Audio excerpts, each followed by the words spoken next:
En avez-vous assez de courir après le succès pour finalement vous sentir insatisfait? Et s'il y avait une manière différente de mesurer la réussite, une qui apporte une joie et un but durable? Dans la vidéo d'aujourd'hui, nous explorons ce que signifie être véritablement réussi selon la parole de Dieu. Nous remettons en question les normes de réussite du monde et offrons une perspective rafraîchissante qui met l'accent sur la foi, l'intégrité et les valeurs éternelles plutôt que sur les gains matériels éphémères. Rejoignez-nous alors que nous partageons des histoires inspirantes de la Bible et des idées pratiques sur la manière de mener une vie qui compte vraiment. Je vais également diriger une prière puissante avec vous au nom redoutable de Jésus. Alors, restez avec nous jusqu'à la fin de la vidéo et soyez ouverts pour accueillir ces bénédictions dans vos cœurs.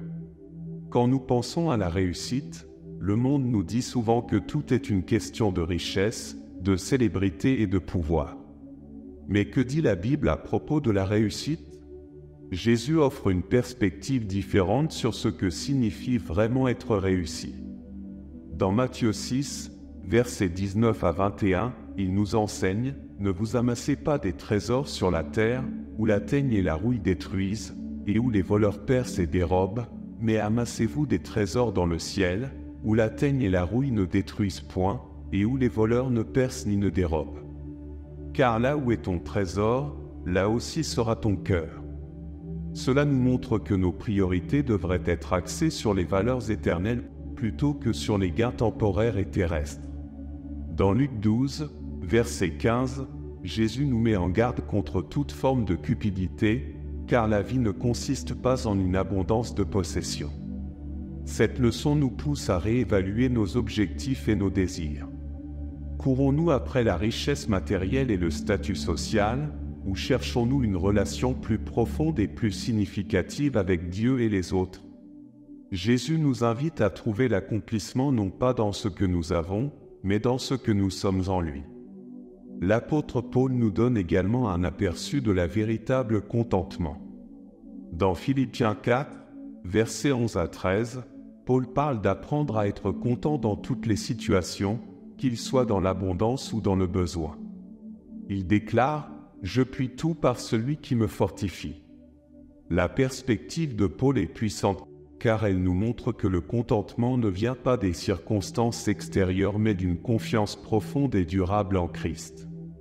Ce contentement est un aspect clé de la vraie réussite, car il reflète un cœur ancré dans la foi plutôt que dans des circonstances changeantes. Examinons quelques exemples bibliques de personnes qui ont choisi l'obéissance à Dieu plutôt que le succès mondain. Prenez Moïse, par exemple.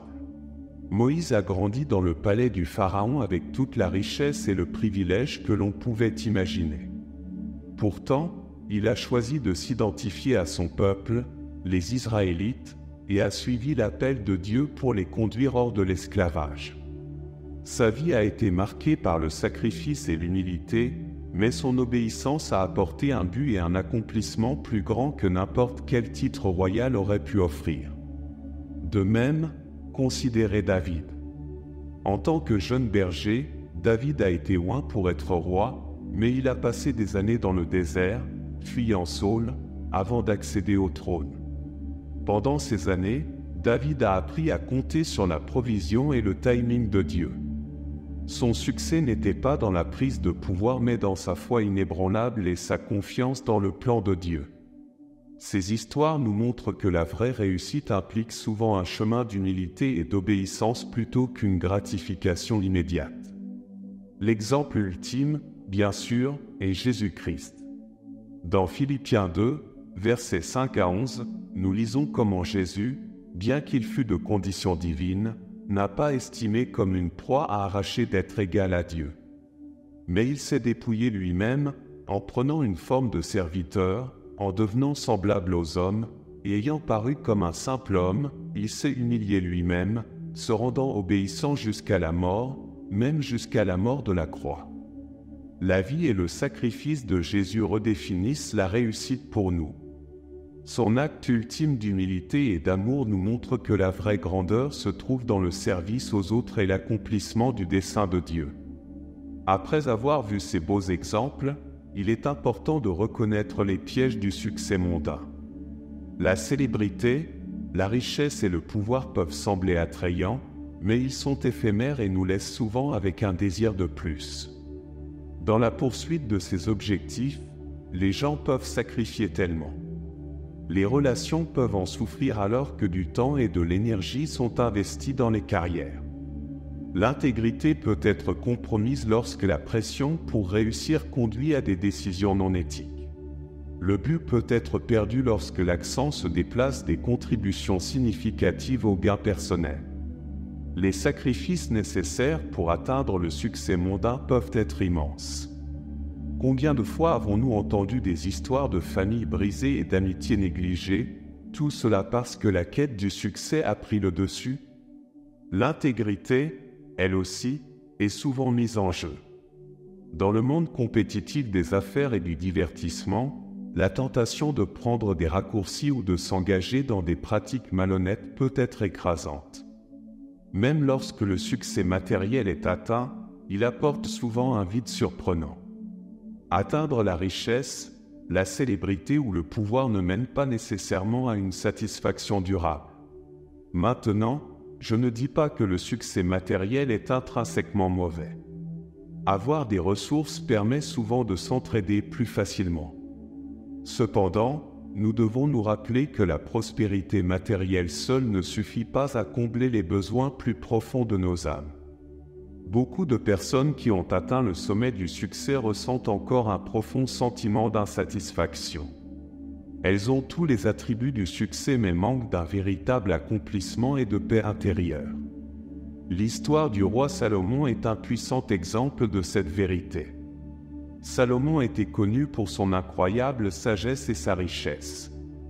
Il avait tout ce que l'on pouvait désirer, des palais, des jardins, des serviteurs et des richesses immenses.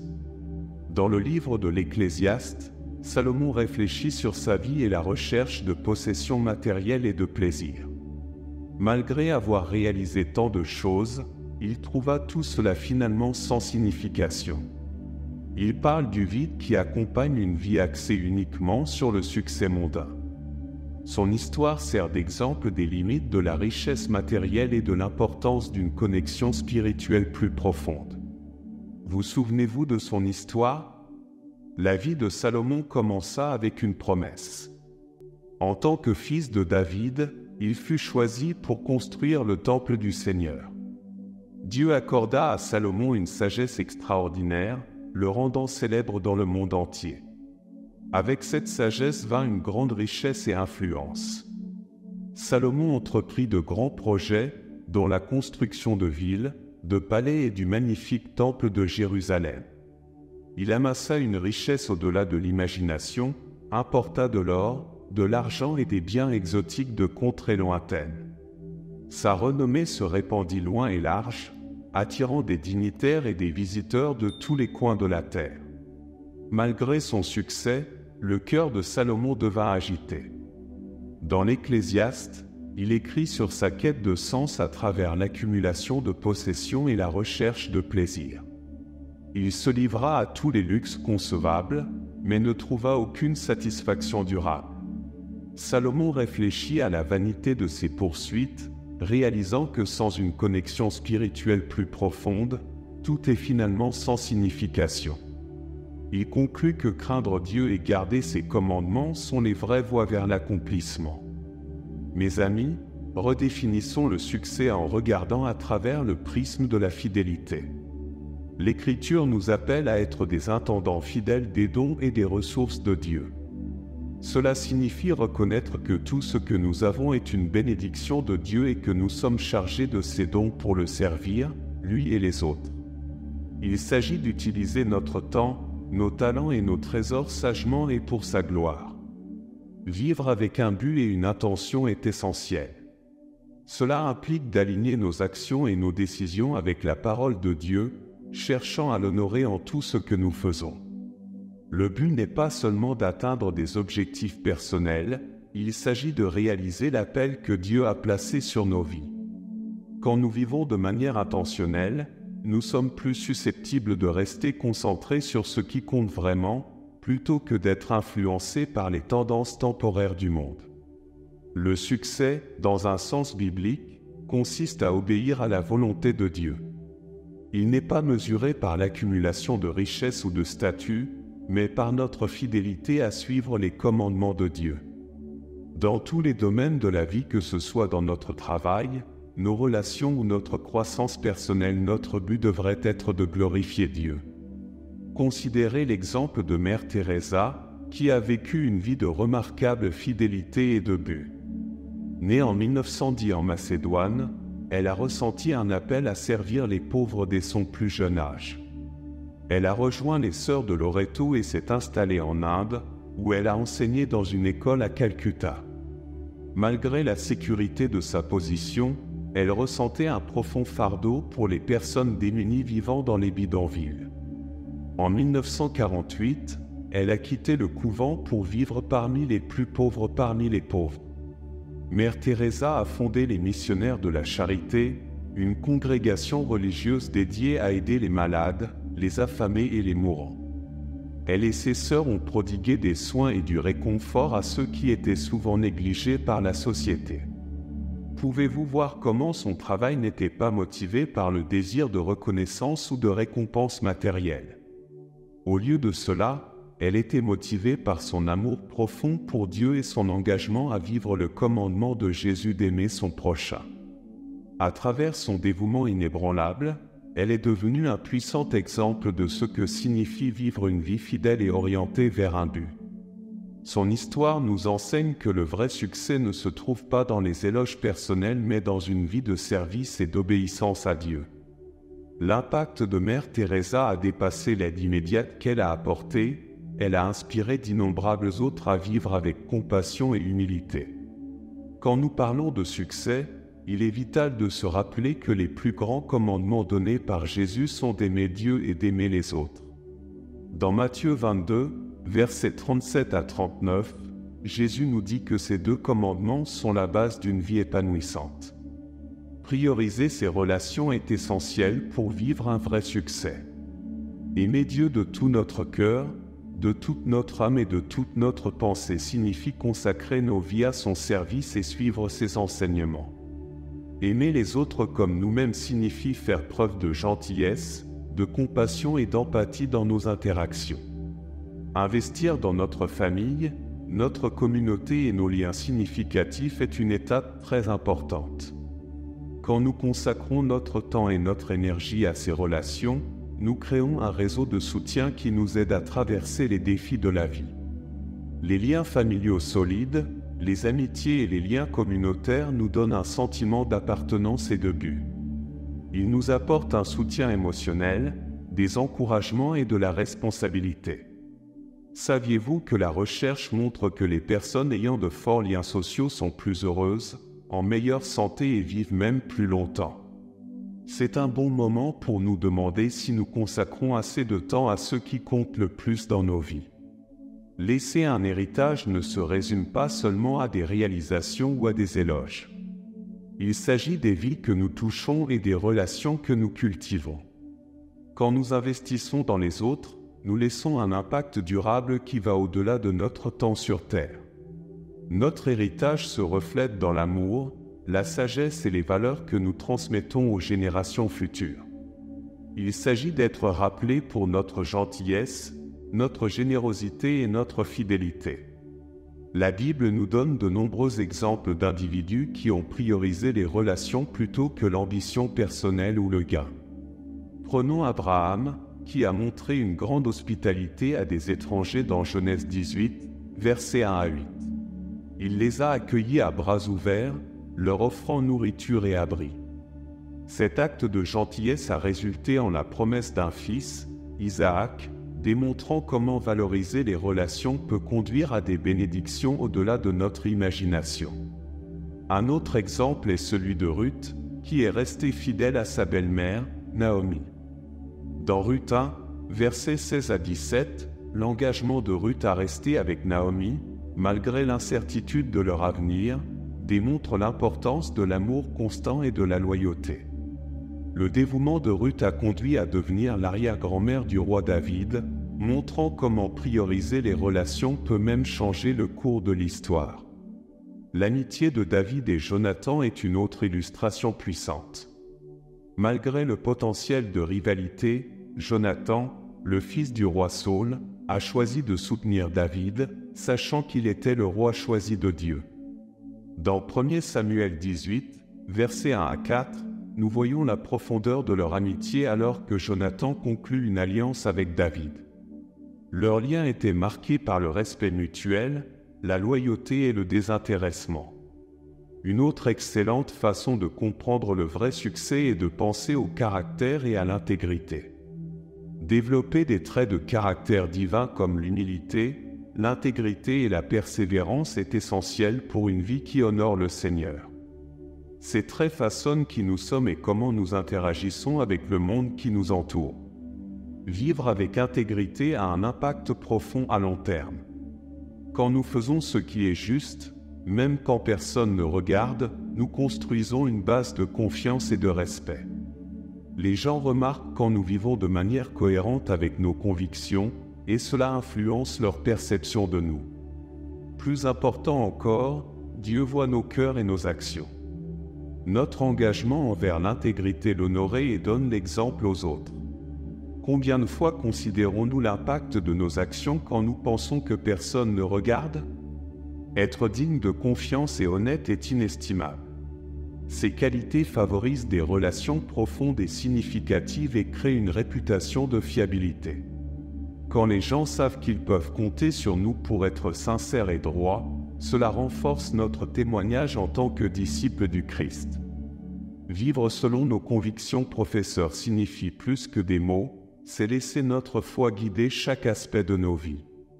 La Bible fournit des exemples puissants d'individus qui sont restés fermes dans leurs convictions malgré l'opposition ou la pression. Daniel en est un exemple parfait. Capturé à Babylone, Daniel a fait face à une pression immense pour se conformer à la culture qui l'entourait. Pourtant, il est resté fidèle à sa foi. Dans Daniel 6, versets 4 à 10, nous voyons comment il a continué à prier Dieu malgré un décret qui menaçait sa vie. L'intégrité et la fidélité inébranlable de Daniel ont finalement conduit à sa délivrance de la fosse aux lions et ont glorifié Dieu. L'histoire de Joseph est un autre exemple du pouvoir de l'intégrité.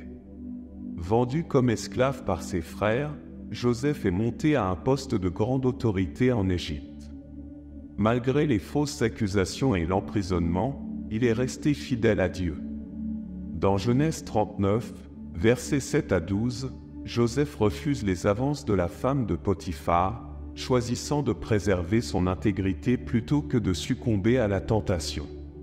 Finalement, il est devenu le bras droit de Pharaon, sauvant d'innombrables vies lors d'une famine sévère.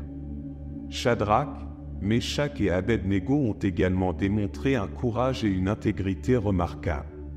Quand on leur a ordonné de se prosterner devant une statue dorée, ils ont refusé, choisissant plutôt d'honorer Dieu. Dans Daniel 3, versets 16 à 18, ils ont déclaré avec audace qu'ils ne serviraient pas les dieux du roi ni n'adoreraient l'image qu'il avait érigée. Vous souvenez-vous de ce qui s'est passé alors ? Leur fidélité a conduit à une délivrance absolument miraculeuse de la fournaise ardente et a montré au roi la puissance de leur Dieu. Toutes ces histoires nous rappellent que le vrai succès ne consiste pas à éviter les difficultés, mais à rester ferme dans nos convictions au milieu d'elles. Lorsque nous accordons la priorité au caractère divin et à l'intégrité, nous honorons Dieu et inspirons les autres. Sommes-nous prêts à défendre nos valeurs, même si cela nous coûte quelque chose? Trouver le succès dans la souffrance peut sembler être une contradiction, mais les épreuves et les difficultés affinent souvent notre foi et notre caractère de manière que le confort et la facilité ne peuvent pas. Lorsque nous sommes confrontés à des épreuves, nous sommes obligés de nous appuyer plus profondément sur Dieu, cherchant sa guidance et sa force. Dans ces moments-là, notre foi peut devenir plus forte et notre caractère peut être façonné de manière profonde. La souffrance nous enseigne la persévérance, la patience et un sens plus profond de l'empathie pour les autres qui luttent. Et quand on y pense, la volonté et la force de Dieu sont souvent les plus évidentes dans nos faiblesses. Lorsque nous reconnaissons nos limites et dépendons de Dieu, nous faisons l'expérience de sa puissance de manière nouvelle et inattendue. La douleur et la perte, bien qu'elles soient très difficiles à supporter, peuvent inspirer la compassion et un sentiment de but plus profond. À travers nos propres expériences de souffrance, nous sommes mieux équipés pour réconforter et soutenir les autres qui traversent des épreuves similaires. C'est en fait l'un des paradoxes de la foi chrétienne, trouver la joie et la paix au milieu de la souffrance. Cela ne signifie pas que nous sommes heureux de nos difficultés, mais plutôt que nous pouvons éprouver un profond sentiment de paix et même de joie parce que nous savons que Dieu est avec nous. Dans Philippiens 4, versets 6 à 7, Paul nous encourage à apporter nos angoisses à Dieu dans la prière et promet que sa paix, qui dépasse toute compréhension, gardera nos cœurs et nos esprits. Cette paix est un témoignage puissant de la présence de Dieu dans nos vies, même dans les moments les plus sombres. L'histoire de Job est un exemple incroyable de trouver le succès à travers la souffrance. Job était un homme de grande richesse et d'intégrité qui aimait profondément Dieu.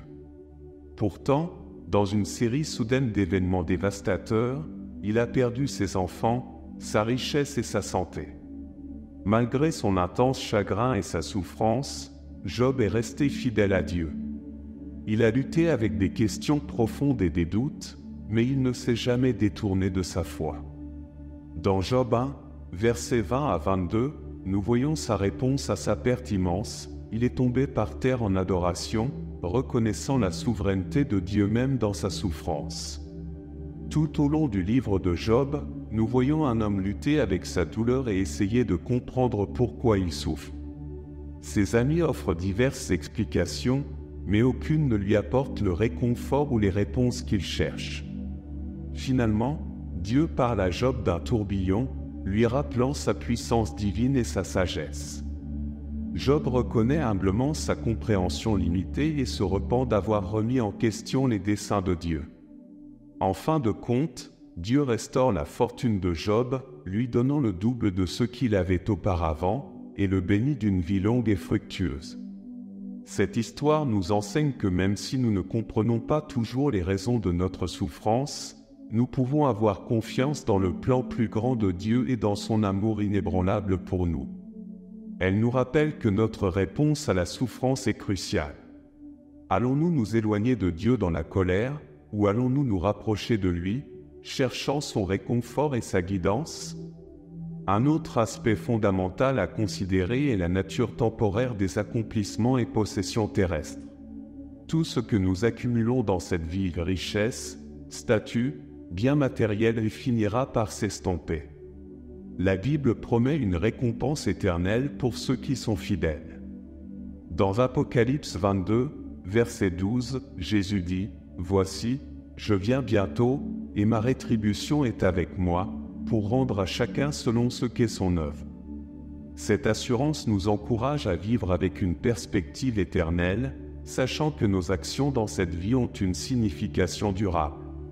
Vivre avec une mentalité éternelle signifie investir dans des choses qui durent. Cela inclut cultiver notre relation avec Dieu, servir les autres et propager l'Évangile. Lorsque nous donnons la priorité à ces valeurs éternelles, nous alignons nos vies sur les desseins de Dieu. Marie, la mère de Jésus, pourrait bien être l'un des meilleurs exemples de vie avec une perspective éternelle. Lorsque l'ange Gabriel lui est apparu, annonçant qu'elle donnerait naissance au Fils de Dieu, Marie a répondu avec une foi et une humilité remarquables. Dans Luc 1, verset 38, elle dit « Je suis la servante du Seigneur. Que tout se passe pour moi comme tu l'as dit. » Malgré le potentiel de stigmatisation sociale et de défis personnels, Marie a accepté le plan de Dieu. Sa volonté de sacrifier ses propres plans pour le plus grand dessein de Dieu montre sa profonde confiance dans ses promesses éternelles. Tout au long de la vie et du ministère de Jésus, elle est restée une présence de soutien et de fidélité, exemplifiant une vie vécue pour la gloire de Dieu. Alors, mes amis, Alors que nous réfléchissons à ce que signifie être vraiment réussi, rappelons-nous l'importance d'une perspective éternelle. Investissons-nous notre temps, nos ressources et notre énergie dans des choses qui ont une valeur durable? En réfléchissant aux exemples de Marie et de tant d'autres, efforçons-nous de vivre nos vies en gardant un œil sur l'éternité, en donnant la priorité à ce qui compte vraiment dans le royaume de Dieu. Maintenant, à tous ceux qui entendent ma voix, poursuivons le réconfort et les conseils que seul notre Seigneur peut offrir. Je vous encourage à vous unir à moi pour exprimer nos espoirs, nos préoccupations et notre gratitude envers celui qui écoute avec un cœur miséricordieux. Priez avec moi pour accueillir la grâce qui accompagne cette prière sincère. Père Céleste, nous reconnaissons ta grandeur et ton amour infini pour nous. Tout don bon et parfait vient de toi, et nous te remercions pour les bénédictions que tu as versées dans nos vies. S'il te plaît, donne-nous une perspective éternelle. Aide-nous à comprendre la nature temporaire des réalisations terrestres et des possessions. Guide-nous pour vivre avec une mentalité éternelle, investissant dans des choses qui ont une valeur durable. Nous nous accrochons à la promesse d'une récompense éternelle pour ceux qui sont fidèles. Enseigne-nous à donner la priorité à notre relation avec toi et à rechercher d'abord ton royaume en tout ce que nous faisons. Aide-nous à vivre d'une manière qui reflète ton amour et apporte gloire à ton nom.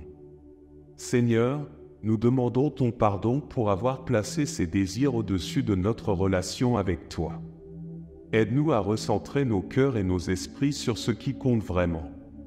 Enseigne-nous à accumuler des trésors dans le ciel, où ni la mythe ni la rouille ne détruisent et où les voleurs ne percent pas et ne volent pas. Père, nous élevons nos relations vers toi. Enseigne-nous à t'aimer de tout notre cœur, de toute notre âme et de toute notre pensée, et à aimer les autres comme nous-mêmes. Aide-nous à investir dans nos familles, nos communautés et nos connexions significatives. Montre-nous comment laisser un héritage à travers les vies que nous impactons et les relations que nous cultivons. Père, aide-nous à développer des traits de caractère pieux tels que l'humilité, l'intégrité et la persévérance. Nous désirons vivre des vies qui reflètent ton amour et ta vérité. Renforce notre résolution à faire ce qui est juste, même quand personne ne regarde.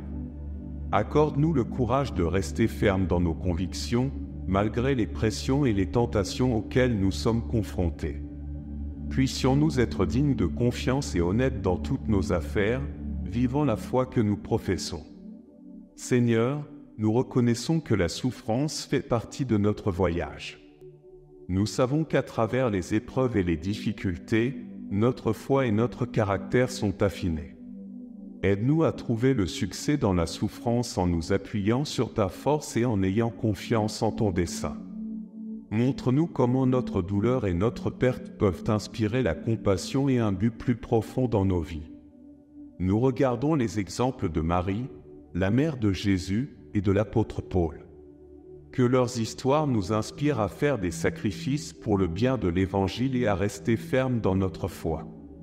Alors que nous avançons, nous demandons ton guidance et ta sagesse. Aide-nous à vivre des vies qui te plaisent, reflétant ton amour et ta vérité en tout ce que nous faisons. Puissions-nous trouver le vrai succès dans la fidélité, le caractère et une perspective éternelle. Au nom de Jésus, nous prions. Amen. Nous espérons que vous vous sentirez mieux après avoir entendu cette prière. Veuillez cliquer sur le bouton « J'aime » de la vidéo et vous abonner à notre chaîne si vous souhaitez nous soutenir. Et si nous restions sur cette voie inspirante et pleine de foi. Pour ce faire, cliquez sur la vidéo qui s'affiche sur votre écran. Que Dieu vous bénisse et continuez d'avancer avec foi.